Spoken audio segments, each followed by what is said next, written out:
todos bien saben, los que son de nuestra iglesia y ya llevan algunos tiempos viniendo a nuestra iglesia, nosotros terminamos hace un mes, en el mes de septiembre, terminamos una serie expositiva del libro de Primero de Samuel. ¿Se acuerdan? Bien, terminó Primero de Samuel y no seguimos con Segundo de Samuel. Tuvimos la conferencia misionera todo un mes, donde varios expositores estuvimos acá hablando acerca de ir y predicar el Evangelio a todo el mundo, ¿verdad? Hasta lo último de la tierra. Y hoy vamos a comenzar una nueva serie, aunque es más corta, como ya lo pueden ver ahí en Primera de Timoteo. Vamos a comenzar una nueva serie y ¿con qué propósito elegimos este libro o esta carta? Bueno, porque en los próximos meses vamos a tener en nuestra iglesia elecciones de diáconos, de ancianos,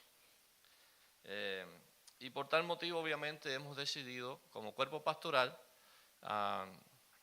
hablar sobre la preciosa carta del apóstol Pablo a Timoteo. Primera carta, al menos. Esta carta es de gran distinción respecto a otras cartas.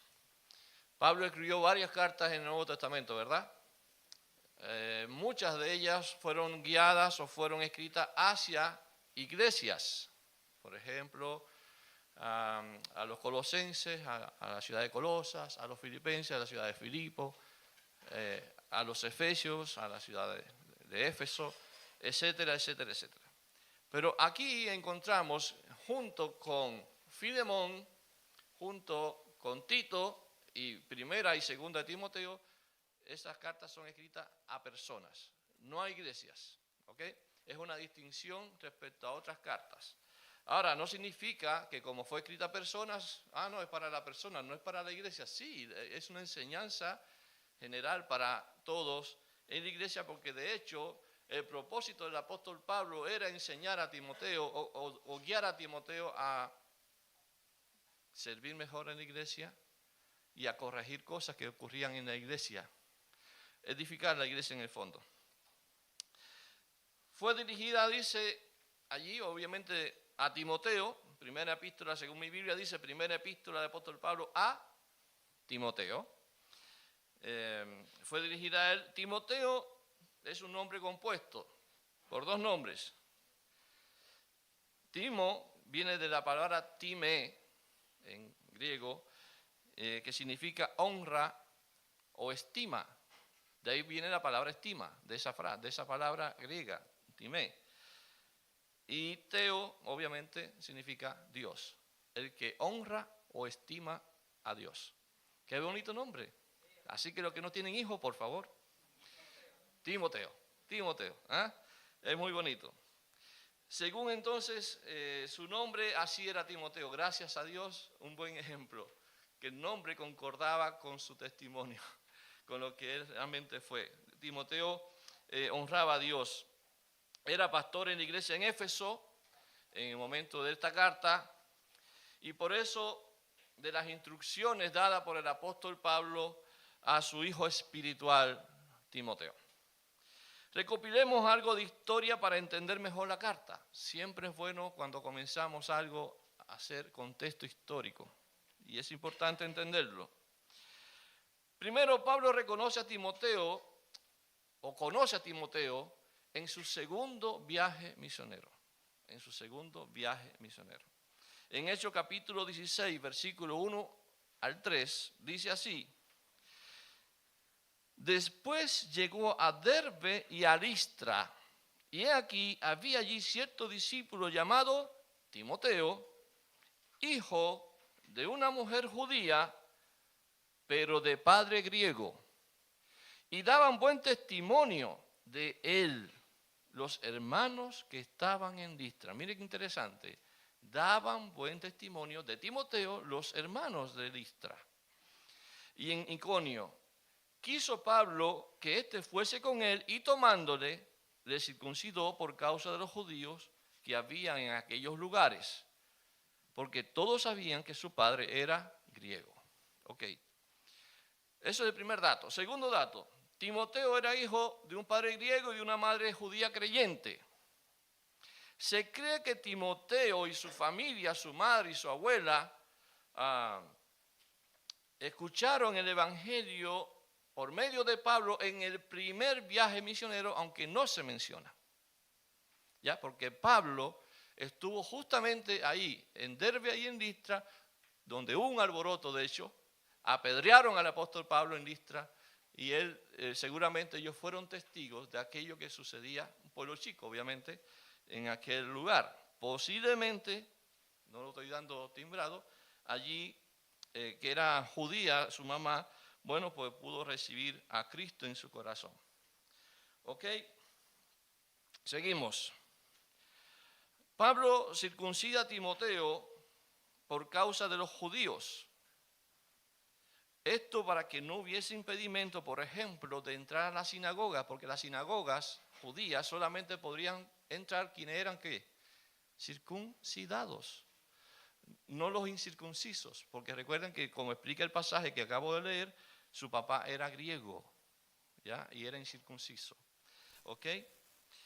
Pablo, otro dato, enviaba a Timoteo a algunas iglesias cuando éste lo requería. Por ejemplo, lo envió a Corinto, en 1 Corintios 4:17, lo envió a Filipos, en Filipenses 2:19, lo envió también a Tesalónica, 1 Tesalonicenses 3:2, lo voy a leer porque está muy cerca aquí, lo voy a leer.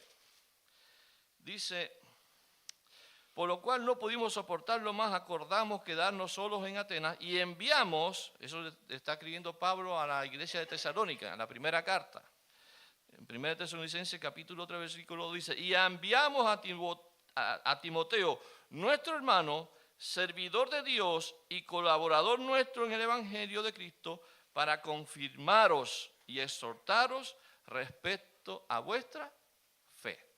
O sea, había problemas en varias iglesias y para allá iba, ¿quién? Timoteo. Timoteo era un hombre de Dios, un siervo, un colaborador del apóstol Pablo en la obra misionera que él emprendió. Al final del segundo viaje misionero, el apóstol Pablo llega a Éfeso. Al final del segundo viaje misionero, no en el primero, en el segundo viaje, él llega a Éfeso por primera vez.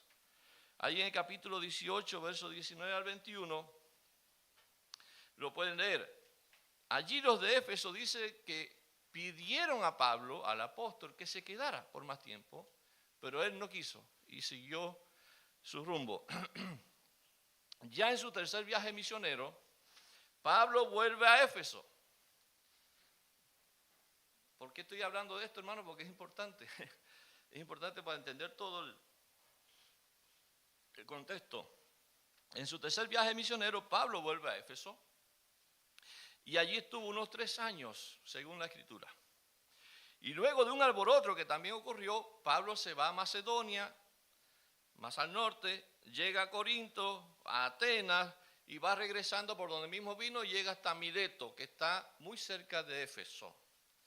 Y desde allí en Mileto, no sé si alguien sabe lo que ocurrió allí, pero el apóstol Pablo llama a los ancianos de Éfeso. Llama a los ancianos, a los pastores, a los líderes de la iglesia de Éfeso, y allí le da un discurso de despedida, y veamos algo de lo que les dice. Vamos a ver algunas de las cosas que el apóstol Pablo les dice allí en Hechos capítulo 20,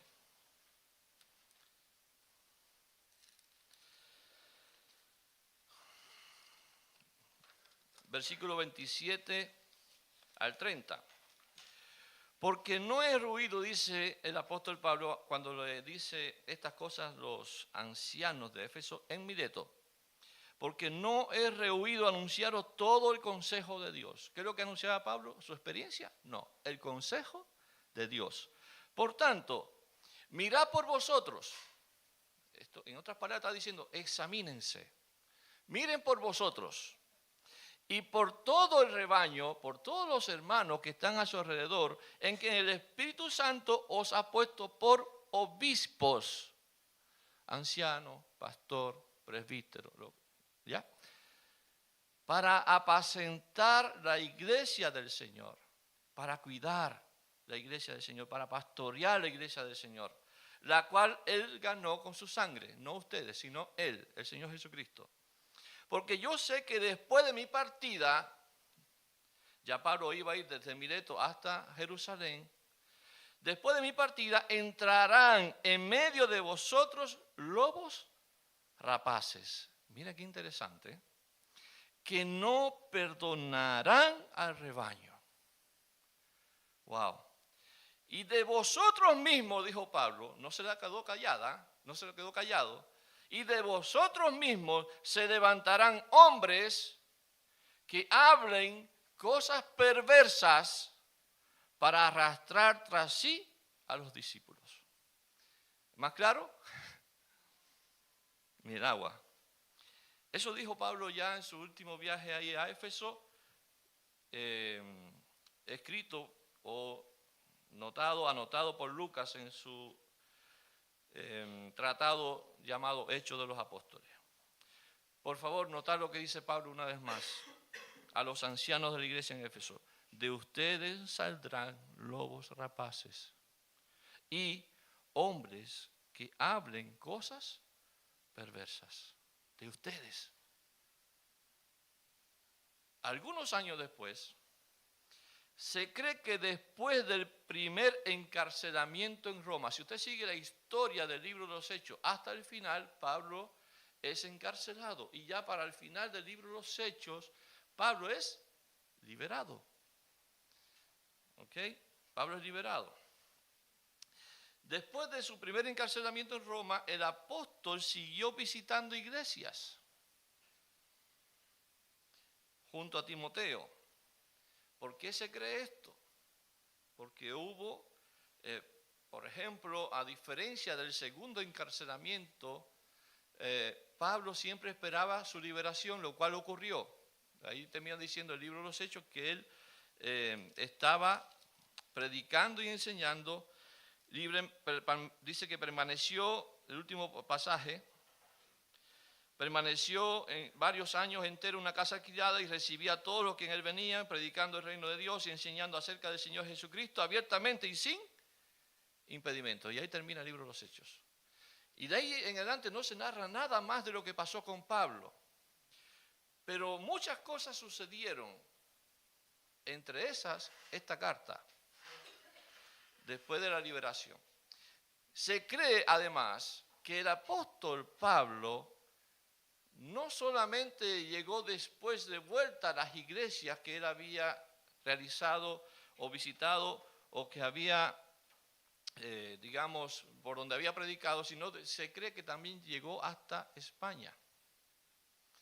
Porque ese era su deseo. En el libro de los Romanos, en la carta de Pablo a los Romanos, él menciona ese deseo y según algunos, no está en la Biblia, tradiciones extrabíblicas confirman que Pablo pudo haber llegado a España nuevamente entre los años 61 y el año 65, que es ya cuando él deja de existir. Ok, dicho esto, como dice Pablo, el apóstol siguió visitando iglesias junto a Timoteo, y tal como dice Pablo a Timoteo en el verso 3 del capítulo 1 de la primera carta, notemos, hermanos, como dice allí, 1 Timoteo capítulo 1, verso 3, dice, como te rogué que te quedases en Éfeso cuando fui a Macedonia para que mandases a algunos que no enseñes diferente doctrina. Pablo fue liberado y él siguió haciendo viajes, aunque no están registrados. Es lo que se entiende y se cree así por varios, digamos, comentaristas. Ahora bien, el apóstol en esas visitas que hicieron se dio cuenta que los líderes de Éfeso se habían desviado de la verdad. Se habían desviado de la verdad. Y es por ello que deja a Timoteo la difícil tarea, la encomiable tarea, la agradable tarea de encargarse de esa iglesia y de enfrentar todos los problemas que allí había en Éfeso. ¿Se acuerdan lo que le leí del capítulo 20? De hecho, de ustedes mismos saldrán lobos rapaces. Bueno, unos años después ya estaba ocurriendo. Pablo no se había equivocado. Así que el Señor levanta a Timoteo para esta función. Él continúa viaje hacia Macedonia, deja a Timoteo en Éfeso, continúa viaje a Macedonia y después de allí en Macedonia escribe esta carta. Primera de Timoteo. ¿Ok? La segunda carta a Timoteo, Pablo la escribe estando nuevamente en la cárcel. En Roma, a raíz de la persecución desplegada por Nerón, y ya sabemos, el emperador Nerón, y ya sabemos que es allí donde Pablo se despide diciendo, mi partida está cercana. A diferencia de la primera vez que estuvo preso, que él decía, voy a verlo, como le dijo a Filemón, prepárame alojamiento porque os seré concedido a raíz de vuestras oraciones. También se lo dijo a los filipenses, etcétera, etcétera. Él tenía esa seguridad de que iba a salir de la cárcel, lo cual ocurrió, como cuenta el capítulo final de Hechos. Bueno, sabían algo más de historia, ¿no? Hoy saben más algo de historia. Hasta aquí entonces hemos visto mayormente el contexto histórico de la carta. Pero eso no es todo. El propósito del apóstol Pablo al escribir esta carta a Timoteo es un lindo propósito. Fue que recibiera instrucción de cómo la iglesia debía comportarse, de cómo debían funcionar como iglesia. Y es importante esto. En 1 Timoteo capítulo 3, versos 14 y 15, me voy a ir del capítulo 1 al capítulo 3, versos 14 y 15, dice, esto te escribo, aunque tengo la esperanza de ir pronto a verte. Él estaba en Éfeso, Timoteo, Pablo estaba en Macedonia cuando escribió esta carta, lo repito. Dice, para que si tardo, sepas cómo debes conducirte en la casa de Dios. ¿En la casa de quién? De Dios, que es la iglesia del Dios viviente, columna y baluarte de la verdad. Columna y baluarte de la verdad. Es por ello que Pablo habla en esta carta de varios temas, hermanos. Varios temas recoge el apóstol ahí relacionados al funcionamiento y al ordenamiento de la iglesia. Y esto lo hace porque la iglesia pertenece a Dios. No es de los hombres, es de Dios. Y es del Dios vivo, ¿verdad? Lo primero que habla es acerca de cómo enfrentar a lo que corrompen la sana doctrina. Eso estaba ocurriendo en esa iglesia. De cómo la iglesia debe, por ejemplo, de orar. También Pablo enseña esto en la carta a Timoteo. ¿Por quiénes orar? En ese contexto también habla de la mujer dentro de la iglesia. Y lo vamos a ver, no se nos va a escapar. Algo muy importante también, y que no, hermano, nos es un manual de instrucciones, es relacionado a los requisitos de ¿quiénes? De los pastores, obispos y de los diáconos. Precisamente lo que nos convoca la enseñanza de este material, de esta carta. De los que sirven en la iglesia en el fondo. Habla de la importancia de las relaciones de los hermanos en la iglesia, deberes hacia los demás hermanos, comportamiento entre unos hermanos y otros. Habla de la piedad en la iglesia, habla de la gratitud, habla del trabajo, de las viudas y por último, de cómo pelear la buena batalla de la fe. Amén. Entre otros temas. Ya. El día de hoy vamos a ver el primero. El que nos convoca hoy, vamos a revisar lo relacionado al capítulo 1, versos 1 al 11. Una larga introducción, hermanos, que creo que era necesaria para entender todo aquello que vamos a hablar. Bien, el título de este mensaje, corrigiendo las falsas enseñanzas. corrigiendo las falsas enseñanzas.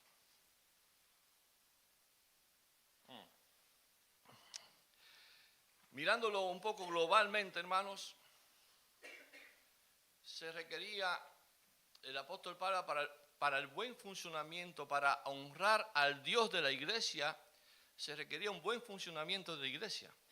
Nada debería hacer al lote. Y lo primero que hace Pablo para que eso sea posible es hablar de autoridad. Espera un poquito.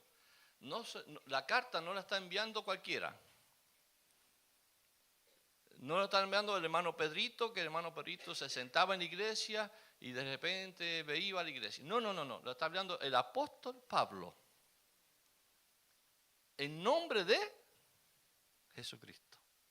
De su Dios, ¿verdad? En nombre del Señor Jesucristo y de Dios, dice allí, nuestro Salvador. Ahora bien, el primer punto. Lo primero que queremos ver es la autoridad dada por Dios para combatir las falsas enseñanzas. Usted no puede combatir algo si no tiene autoridad. Y esa autoridad se la daba al mismo Dios. Hay muchas cosas que pueden dañar a una iglesia. No voy a pedir que lo enumeren para ganar tiempo, pero hay muchas cosas que pueden dañar a una iglesia. Por ejemplo, pelea entre cristianos. ¿Qué cosa es eso? Es un lindo testimonio, ¿no?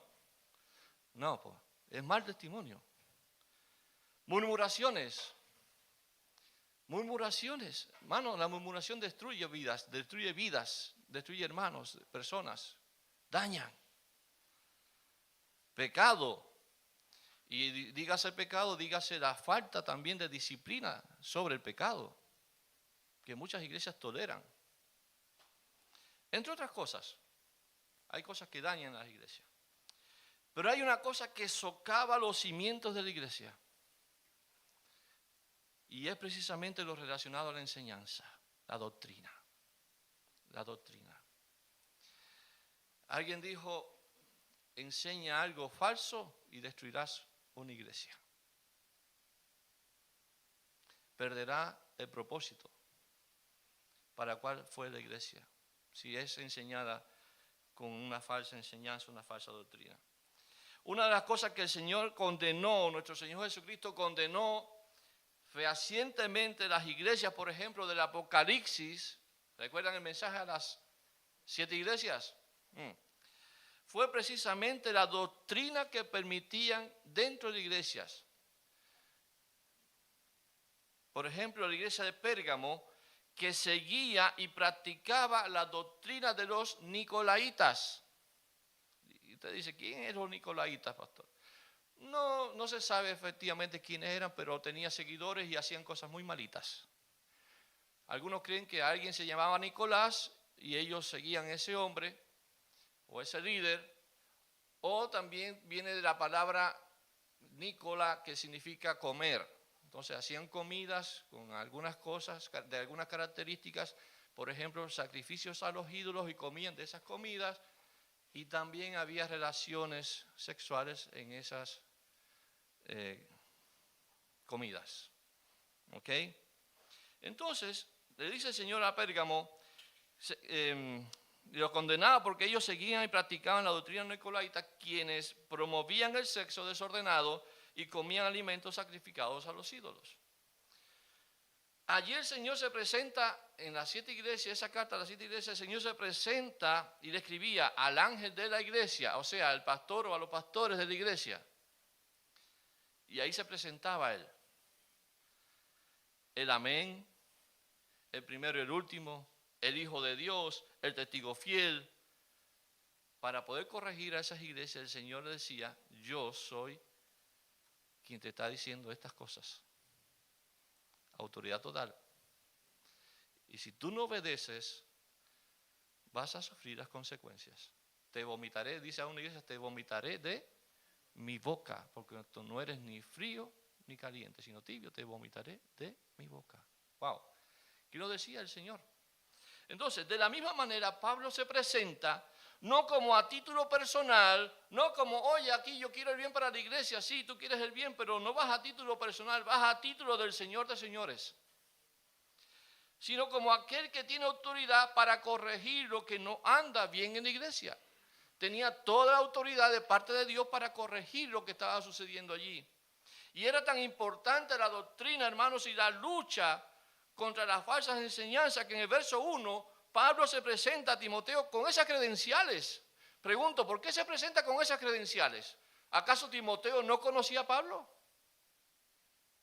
Claro que sí.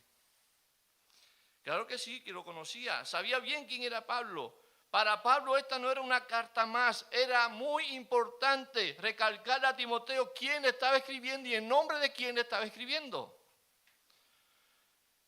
Pablo había dejado solo a Timoteo en Éfeso, se había ido a otra iglesia en Macedonia, a cargo de aquella iglesia, y este debía enfrentar un grave problema.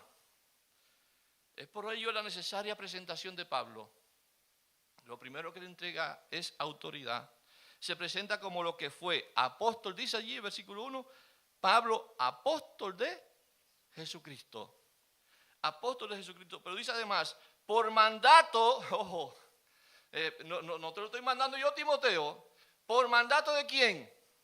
De Dios nuestro Salvador. Por mandato de Dios nuestro Salvador hay que corregir esa iglesia. Y del Señor Jesucristo nuestra esperanza.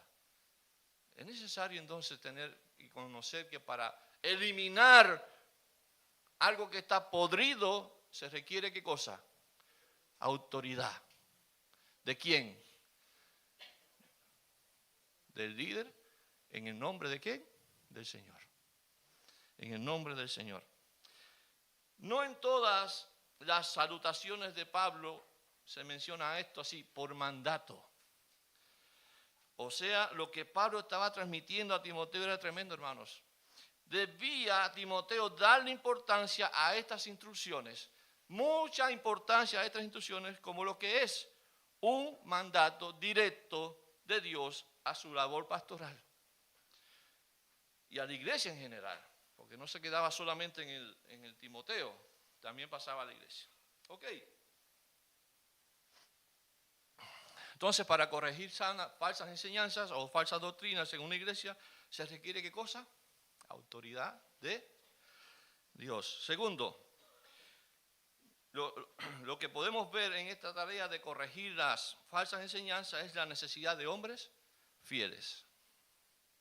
¿A quién usted le va a pedir que tenga autoridad para corregir algo de la iglesia?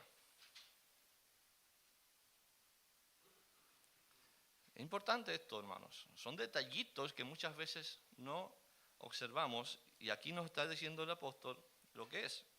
Pablo le escribe no a cualquier persona dentro de la iglesia. Le escribe a quien estaba a cargo de la iglesia. Usted no puede corregir o exhortar a una congregación por medio de una persona que no tenga buen testimonio. No puede corregir ni denunciar las falsas enseñanzas por medio de una persona que no enseña correctamente. Y lo peor de todo, no puede corregir o exhortar a una congregación por medio de una persona que posee una fe no genuina. Una fe falsa, o sea, un falso creyente empoderado por hombres. En una iglesia o en la iglesia de Éfeso, hermanos, los que estaban liderando antes de llegar Timoteo estaban mal. Estaban enseñando cualquier doctrina menos la que debían enseñar. Y eso que Pablo los instruyó, el mismo apóstol Pablo. La palabra de Dios, hermanos, debían enseñarla, pero no la estaban enseñando. Estaban enseñando fábulas, dice allí, genealogías interminables, que lejos la iglesia no se estaba edificando. La iglesia no se estaba edificando con aquellas enseñanzas. Estaba retrocediendo mayormente. Entonces, para ello era necesario un hombre que fuera de fe genuina. Un verdadero cristiano. un hombre intachable en cuanto a testimonio y amor al Señor. Sabemos que ningún hombre es perfecto. Timoteo no lo era, pero amaba al Señor por sobre todas las cosas. Tenía buen testimonio ante los demás, como se mencionó en el capítulo 16, versículo 1 al 3 de Hechos de los Apóstoles. Cuando Pablo lo conoció, que escuchó hablar de Timoteo, oye, y ahí eligió a Timoteo, oye, tú, de buen testimonio, vamos, te llevo conmigo. Entonces, hermanos, era un hombre intachable en cuanto a testimonio y amor al Señor. Ese era Timoteo. Y Pablo encargó a este hombre la tan grande tarea de guiar y pastorear una iglesia llena de problemas, serios problemas. Porque él era un verdadero, como dice allí Pablo, un verdadero hijo de fe. Verdadero, genuino. Un verdadero hijo de fe hermanos, se inclinará, cueste lo que cueste, a enseñar la sana doctrina. Cueste lo que cueste. Así se vayan todos de la iglesia, él iba a enseñar lo que correspondía enseñar, la palabra de Dios. Un verdadero hijo de fe tomará la palabra de Dios y la enseñará tal cual es. Tal cual es. Un verdadero hijo de fe no habla de fábulas ni se hace autorreferente en el púlpito. Un verdadero hijo de Dios o hijo de fe proclamará y honrará a Cristo, el único Salvador. El único Salvador. No hay otro Salvador. El pastor no es Salvador. Ningún hombre es Salvador. Pero muchos siguen a hombres en vez de Jesús, en vez de a Cristo. Un verdadero hijo de fe no lucrará nunca con la palabra de Dios. No romperá el bolsillo tampoco de los hermanos por ninguna causa. Nunca un verdadero hijo de Dios o hijo de fe como Timoteo nunca insistirá en quitarse, en que los demás se quiten sus cosas para supuestamente dársela al Señor. Pero al final los beneficiados son ellos. Y eso es triste. Y como lo estoy viendo hoy en día, hermanos, por montones. Y siguen las personas cayendo en ello. Porque son, como decía la semana pasada un matrimonio, son personas vulnerables espiritualmente. Tienen necesidades. Y cualquier cosa, se sujetan de cualquier cosa por lograr la bendición de Dios. Y es un engaño. Un verdadero hijo de Dios no se aprovecha de la necesidad espiritual de otros. Estas cosas no las hace un verdadero hijo de fe. Tampoco promete bendición o prosperidad para aquellos que dan. Pues para que usted sepa, un verdadero hijo de Dios ya es bendecido desde el día que recibió a Cristo en su corazón. ¿Qué mejor bendición que esa? Por el amor de Dios. Me da tristeza como hay gente que son engañadas, que les ofrecen villas y castillas. Allí Timoteo era un verdadero hijo de Dios. Este muchacho, porque era joven, este joven pastor, no se desviará de lo que debe hacer. Cuidar el rebaño de Dios por medio de la palabra de Dios. Por eso Pablo le insistía tanto, predica la palabra como el arma más poderosa en la mano de un pastor y de un líder. No hay otra arma más poderosa que la palabra de Dios. Como dice, la palabra dice que es espada, ¿verdad? Bueno, hasta aquí hemos visto el verso 1 y el verso 2 de este capítulo. Veamos cómo podemos seguir con lo que resta. Verso 3 al 11. Pablo dejó a Timoteo allí, en Éfeso, para corregir las falsas enseñanzas. Éfeso era un epicentro de falsa doctrina, que éstas no se enseñaban en una plaza pública, se enseñaban dentro de la iglesia, en la congregación. La labor de Satanás, amados, es destruir la iglesia por medio de falsos maestros y de falsas enseñanzas. Doctrinas que tuercen la verdad. Tercer lugar, entonces, para corregir las falsas enseñanzas, primero vimos la autoridad, segundo vimos hombres fieles, tercero vamos a ver, debía enfrentarse a los malos o a los falsos maestros. Debía enfrentarse a los falsos maestros. Pablo dice a Timoteo que mande, el versículo allí, el versículo 3, como te rogué que te quedases en Éfeso, cuando fui a Macedonia para que mandases a algunos que no enseñen diferente doctrina. Y a mí me dio cosa recordar y ver en un comentario que decía, esto mismo le dijo Pablo a Tito, otro pastor, en Creta. Y lo que le dijo Pablo a Tito fue lo siguiente, escuchen, porque hay aún muchos contumaces, habladores de vanidades y engañadores, mayormente los de la circuncisión. Ya sabemos de quién se trataba, ¿no? A los cuales, mira lo que dice aquí Pablo, a los cuales es preciso tapar la boca. Tapar la boca porque trastornan casas enteras enseñando por ganancia deshonesta lo que no conviene. Enseñan por ganancia deshonesta. Hermanos, es un retrato. Pero mucha gente no entiende esto.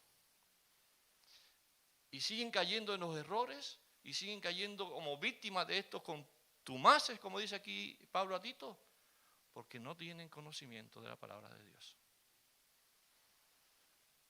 Los que estaban enseñando no eran de otro lado, eran de allí de la iglesia. Se creían maestros, doctores de la ley sin entender lo que hablan, dice Pablo en el verso 7. Queriendo ser doctores de la ley, sin entender ni lo que hablan ni lo que afirman. A ellos no les importa, ellos los que mandan un mensaje psicológico, psicológico, y ya se ganan a una iglesia entera. Y muchos se preparan para ello. Más adelante en el verso 20 del capítulo 1, de 1 Timoteo, Pablo menciona los nombres de dos de ellos que ejercían liderazgo en la iglesia, como por ejemplo Alejandro y Himeneo. Dice Pablo, allí que los entregó a Satanás. Hermanos, mire lo que dijo Pablo. Alejandro y Himeneo se los entregó ¿a quién? A Satanás. Escuchar esto asusta. Por tal motivo, entonces, pensando que podían haber elegido mal a los líderes, es que Pablo enseña a Timoteo cómo deben ser tanto los pastores o ancianos como los diáconos. Y para ello les dejó requisitos en esta carta. No la vamos a ver hoy, la vamos a ver más adelante. El verso 4, Pablo les llama fábulas, genealogía y ¿cómo se llama? Y genealogías interminables, le dice allí. No se sabe de qué es esto. Estas genealogías que estaban mencionando, a quiénes estaban mencionando, no sabemos.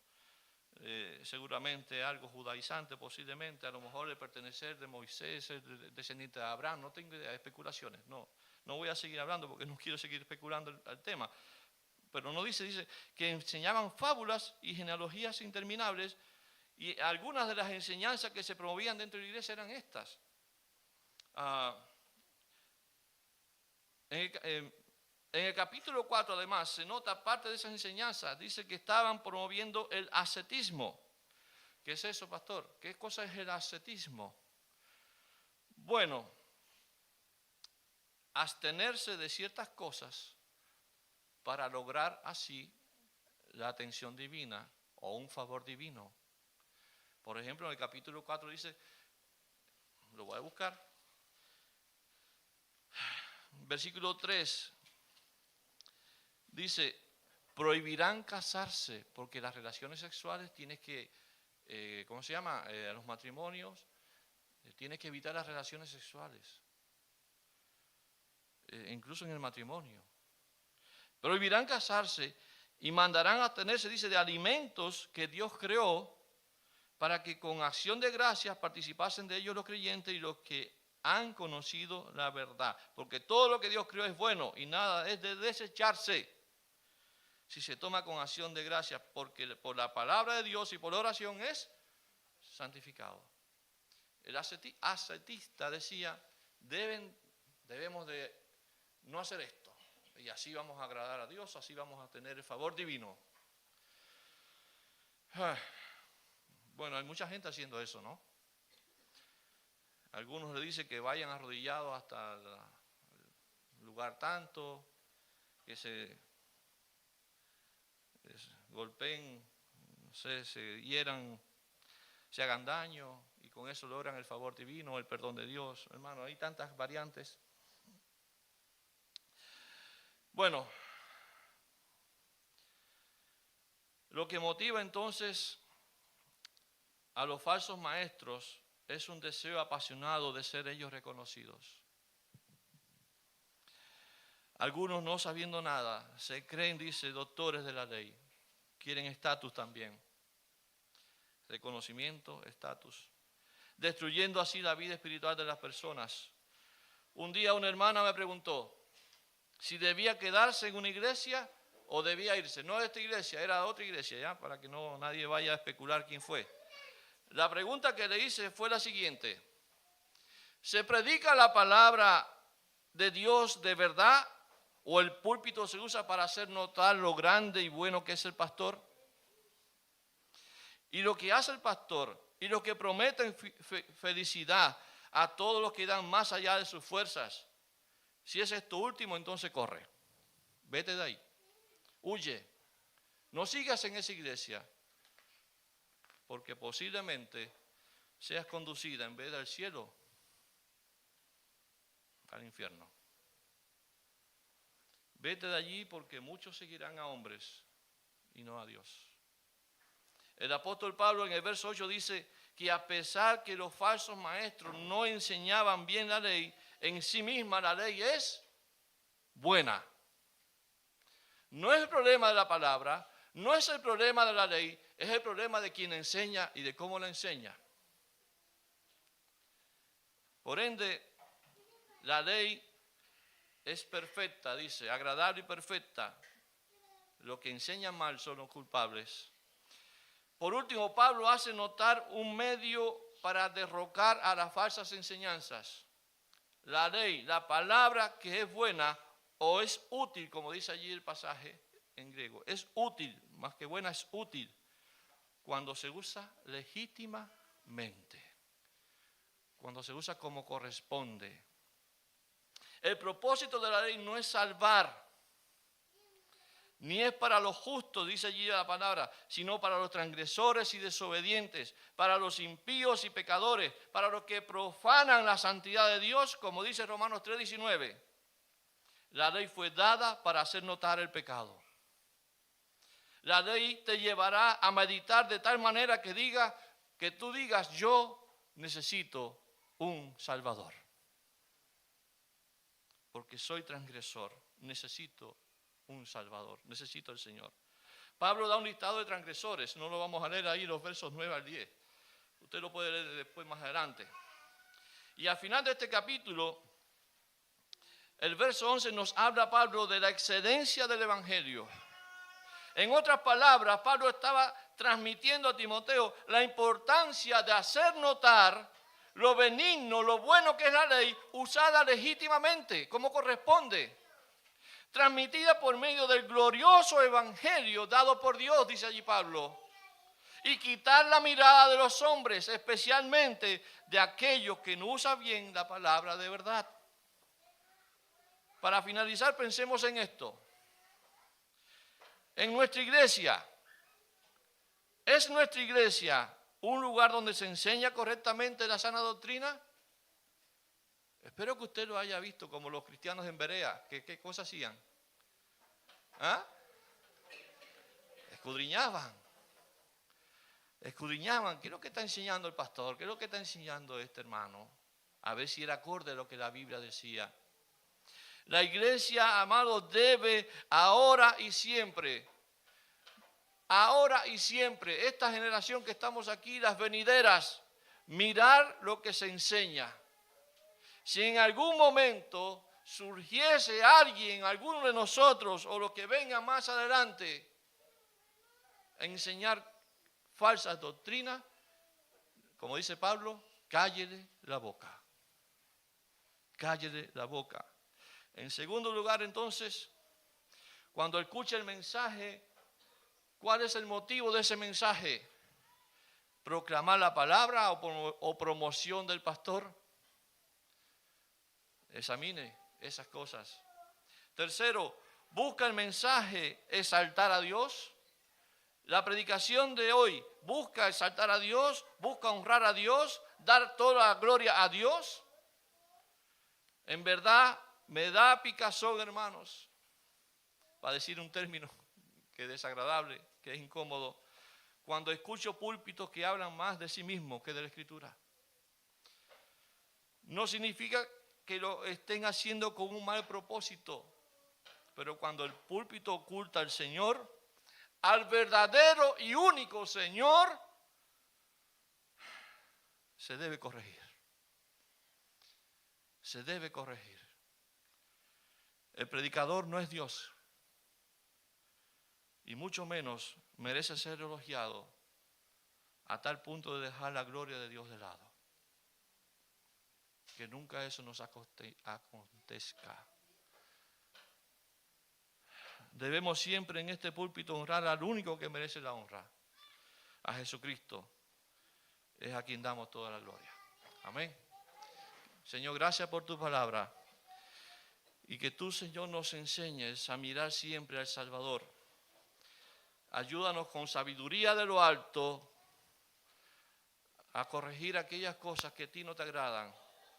Si así fuera nuestra iglesia, Señor, saca a la luz aquellas cosas que no estén bien y cosas que van más allá de tu palabra, que no pueden tomar lugar especial en nuestro corazón. Que sea tu palabra el centro de este púlpito, Señor.